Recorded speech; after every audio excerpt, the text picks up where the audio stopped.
आज हम पढ़ेंगे अरिथमेटिक प्रोग्रेशन। अरिथमेटिक प्रोग्रेशन क्या है इसके बारे में, यानी कि एपी, इसको अरिथमेटिक प्रोग्रेशन को हम एपी कहते हैं। इसका क्या मतलब हुआ, इसको आज हम जानेंगे और किस तरह के क्वेश्चंस आते हैं क्लास 10th में, इसको भी पढ़ेंगे। तो इसको जानने के लिए सबसे पहले हमें क्या देखना होगा, कुछ टर्म्स देखने होंगे कि उनके क्या मीनिंग होते हैं, उसके बाद हम आगे पढ़ेंगे। तो जैसे कि अगर कोई नंबर दिया हुआ है, ये प्रोग्रेशन का मतलब है continuous, like it is in the progress.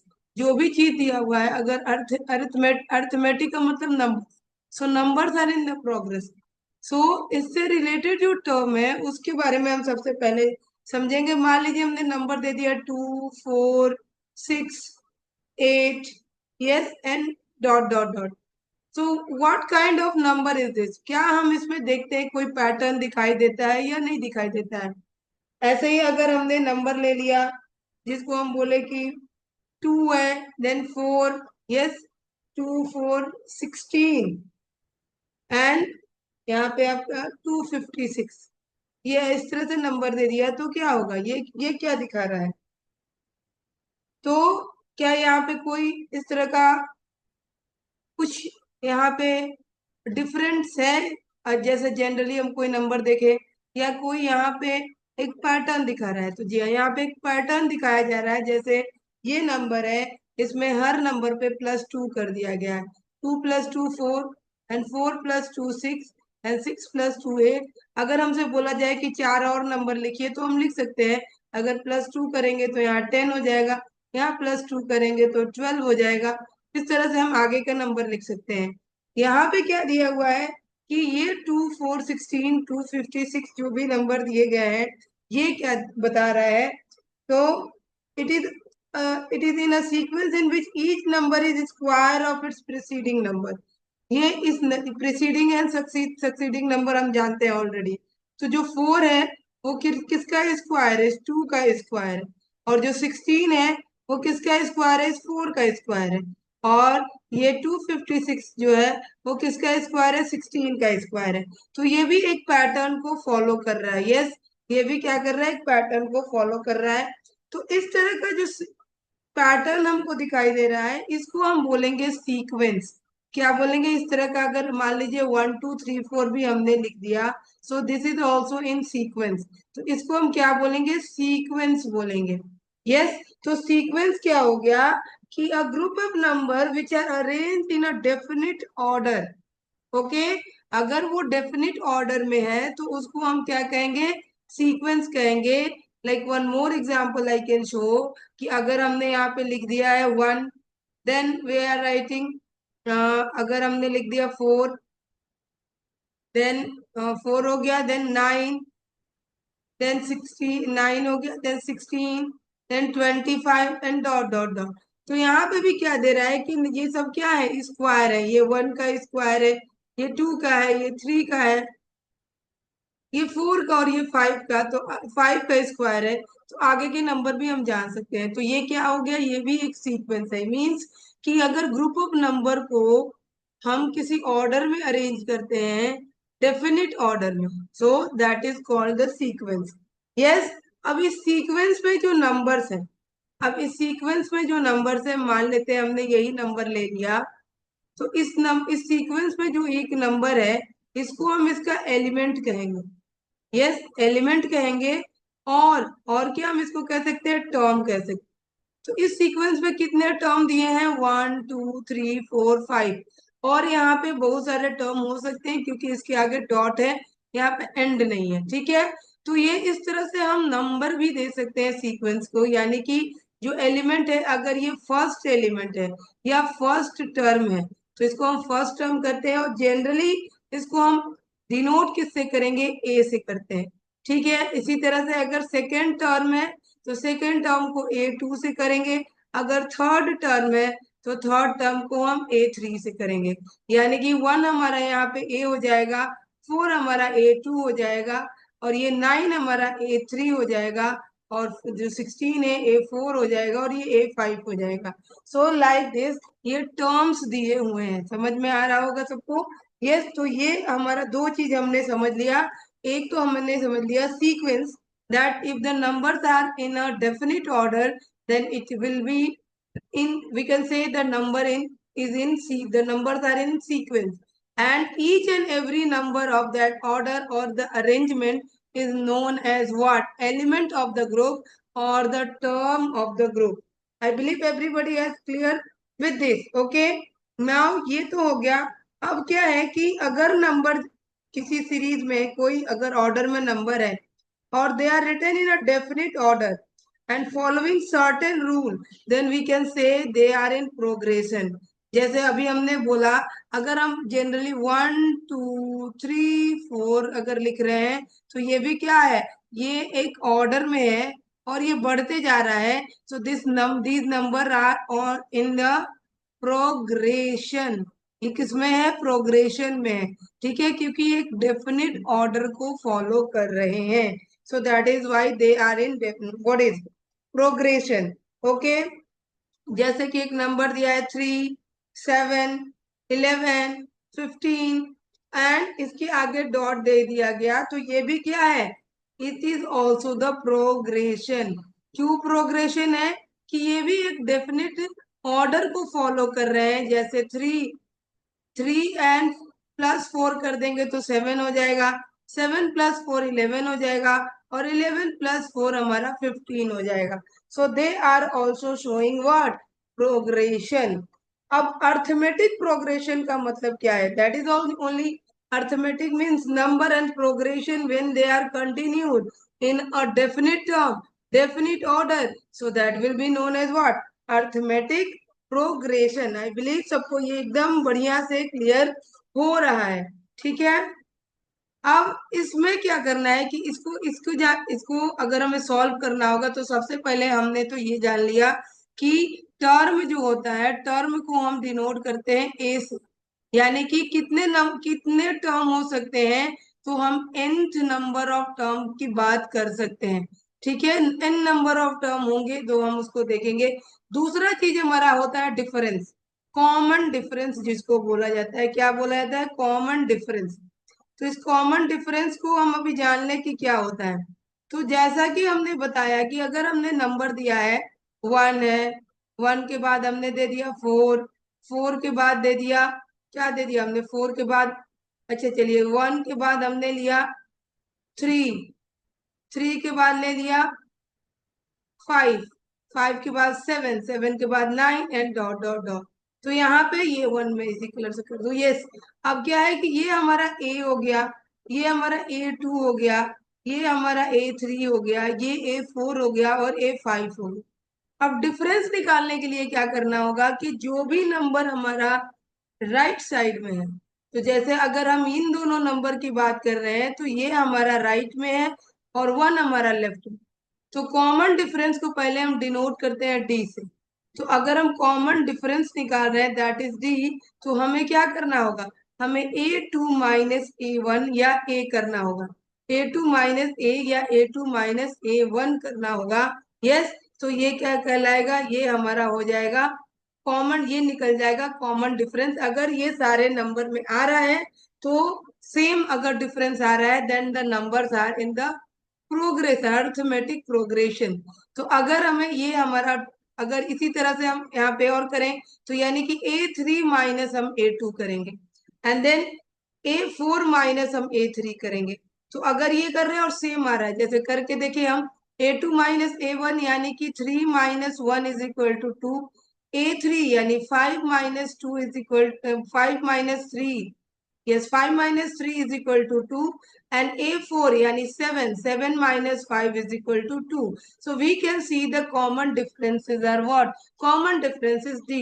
यानी कि हर टर्म के बीच में कितने का डिफरेंस है? 2 का डिफरेंस है. So that is why the numbers are in arithmetic progression.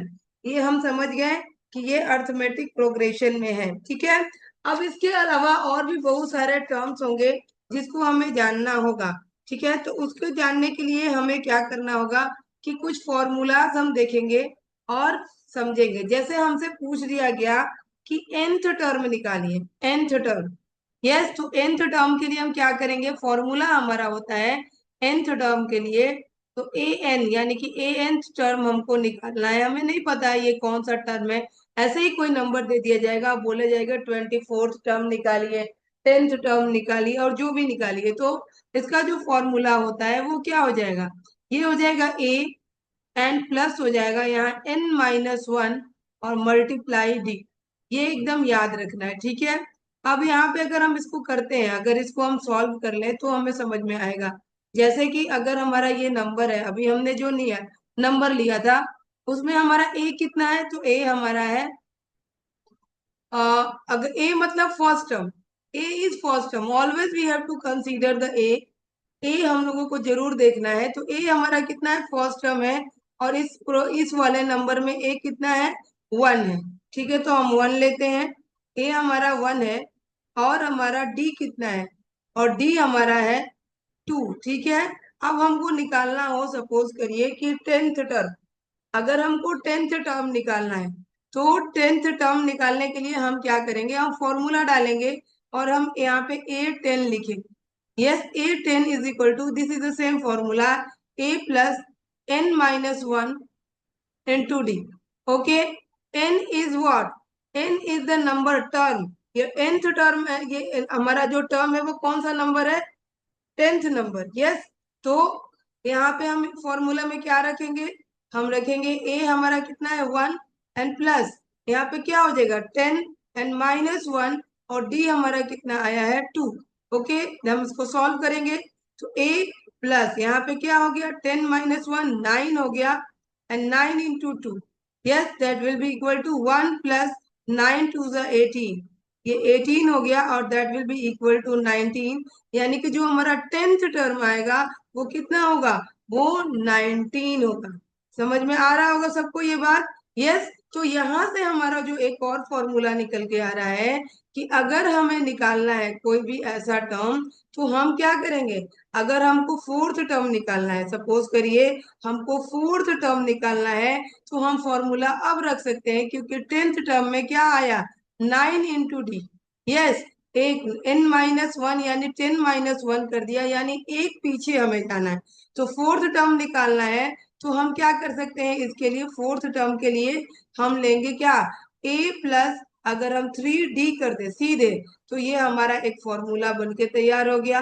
अगर हमें इसी तरह 3rd टर्म निकालना है तो a प्लस 2d कर सकते हैं।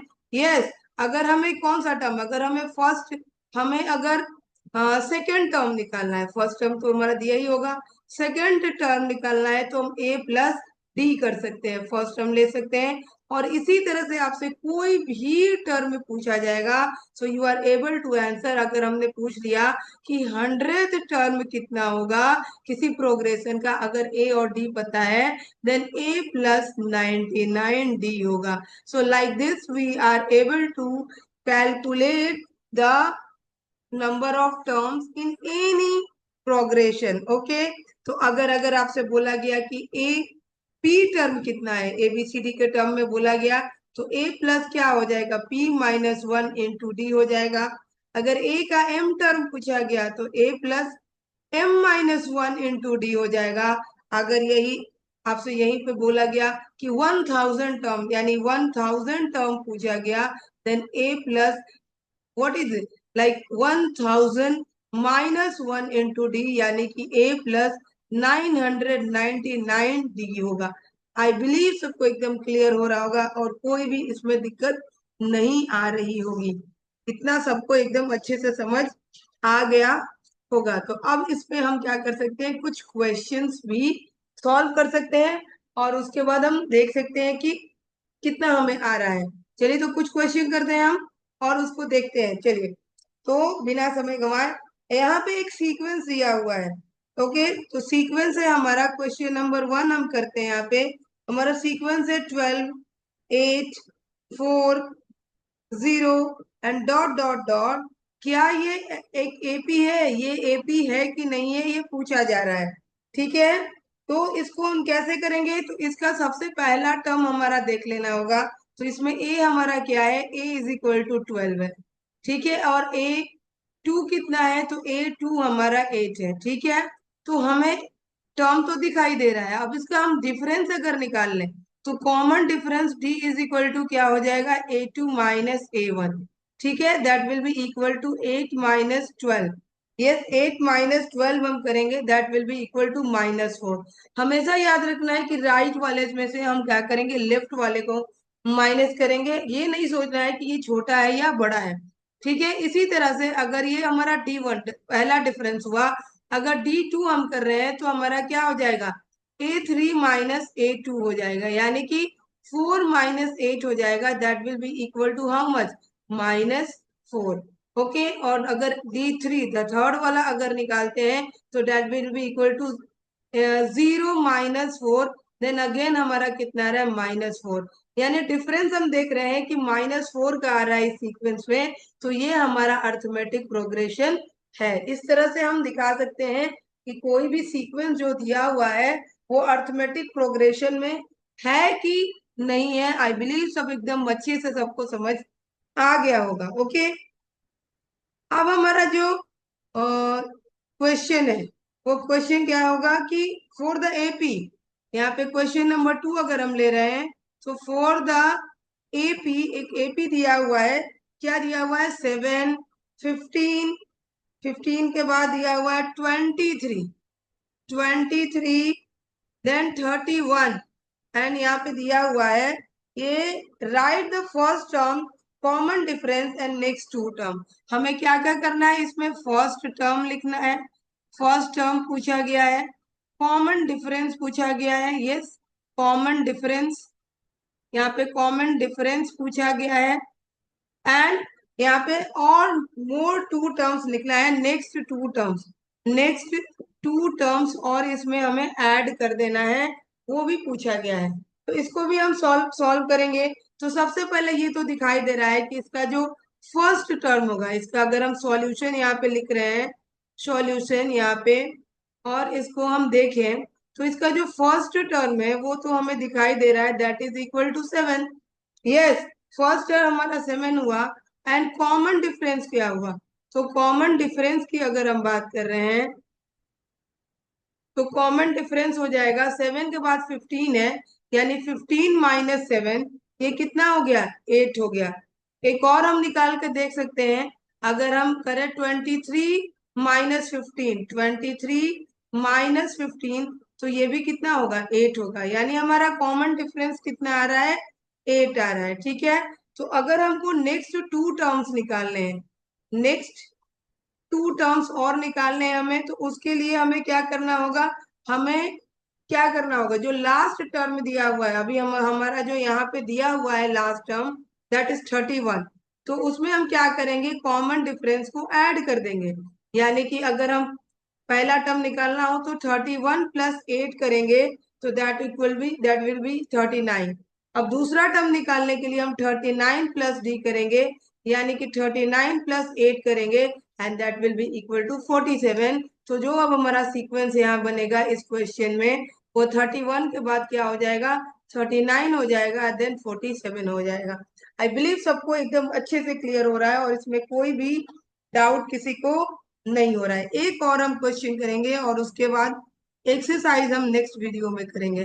तो क्वेश्चन नंबर 3, अब क्वेश्चन नंबर 3 क्या कह रहा है कि एक हमारा सीक्वेंस दिया हुआ है, 9 है, 5 है, 1 है, एंड -3 है, एंड यहाँ पे ये ऐसे करके दिया हुआ। ठीक है, यहाँ पे nth टर्म, nth टर्म को हमें फाइंड आउट करना है। Okay, nth term, find the nth term and the 20th term, and 20th term भी हमें फाइंड करना है। ठीक है, तो इसमें हम क्या करेंगे, यहाँ पे जो हमारा फर्स्ट, अगर हम इसकी सॉल्यूशन की बात करें तो हमारा जो फर्स्ट टर्म होगा, फर्स्ट टर्म हमारा क्या है, यहाँ पे 9 है, हम देख सकते हैं, एंड कॉमन डिफरेंस क्या होगा, तो कॉमन डिफरेंस अगर हम निकालें, अगर ये एपी है तो हमें कॉमन डिफरेंस निकालना होगा, common difference D, D is equal to क्या हो जाएगा, 5 - 9, and that will be equal to -4। तो हमारा कॉमन डिफरेंस कितना निकल के आया, -4 निकल के आया। यस, अब हमको क्या निकालना है, हमको निकालना है 20th term and nth term. तो nth टर्म निकालेंगे सबसे पहले, तो nth term is equal to क्या हो जाएगा, nth term is equal to क्या हुआ, a + और हमने फॉर्मूला देखा n-1 इंटू डी कर देंगे हम, ठीक है। तो यहाँ पे क्या हो गया 9 प्लस इधर n-1 ही रहेगा, यस, एंड इंटू -4 हो जाएगा, ये हमारा क्या हो गया -4, ठीक है। तो यानी कि यहाँ पे 4 से हम कर दे तो 9 प्लस 4n, प्लस नहीं होगा, ये माइनस होगा, 9 minus, yes, 9 - 4n, and minus minus plus हो जाएगा तो +4 हो जाएगा। यानी कि अगर 9 एंड 4 को हम ऐड कर देंगे तो 13 - 4n हमारा क्या हो गया, आंसर हो जाएगा। इस तरह से हम किसी भी एपी का nth टर्म निकाल सकते हैं। Now we have to take out the 20th term. इसको दो तरीके से निकालेंगे। तो 20th टर्म के लिए हमें क्या करना होगा, a plus and 20 - 1 into D करेंगे, यस। तो यहाँ पे ए का वैल्यू हम यहीं पे रख देते हैं। ए हमारा कितना है, तो ए हमारा है 9, ओके। तो 9 प्लस 19, एंड 19 यहाँ पे डी का भी वैल्यू रख दें, डी है हमारा -4, ये -4 है, तो यहाँ पे क्या हो जाएगा -4 हो जाएगा। जब इसको मल्टीप्लाई करेंगे तो कितना हो जाएगा 9, and 9 - 76, and that will be equal to -67। ये हमारा हो गया, पर इसको हम डायरेक्ट भी कर सकते थे, ये हमारा आंसर हो गया। अगर हमें यहाँ पे 28 टर्म बोला गया है तो 28 टर्म के लिए हम सीधे क्या करते, a प्लस 19d कर देते, तो ये भी हो जाता। ये हमारा 9 है, एंड 9 प्लस अगर हम करें और ब्रैकेट में 19 मल्टीप्लाई क्या करना है, -4 कर देना है, तो ये बात वही हो गई, 9 - 76 दैट इज इक्वल टू -67। तो हम इसको डायरेक्ट भी कर सकते हैं। तो आई होप कि सबको ये मेरी वीडियो अच्छी लगी। अगर अच्छी लगी है तो चैनल को लाइक शेयर और सब्सक्राइब करिएगा। और इसका जो एक्सरसाइज है, लाइक आईसीएसई के जो बच्चे हैं क्लास 10th के, उनके लिए एक्सरसाइज मैं नेक्स्ट वीडियो में लेके आऊंगी, और उसके नेक्स्ट वीडियो में मैं क्लास 10 सीबीएसई के बच्चों के यानी 5.1 का एक्सरसाइज लेके आऊंगी। अगर वीडियो फिर से बोल रही हूँ अच्छी लगे तो लाइक शेयर और सब्सक्राइब करिएगा। और तब तक के लिए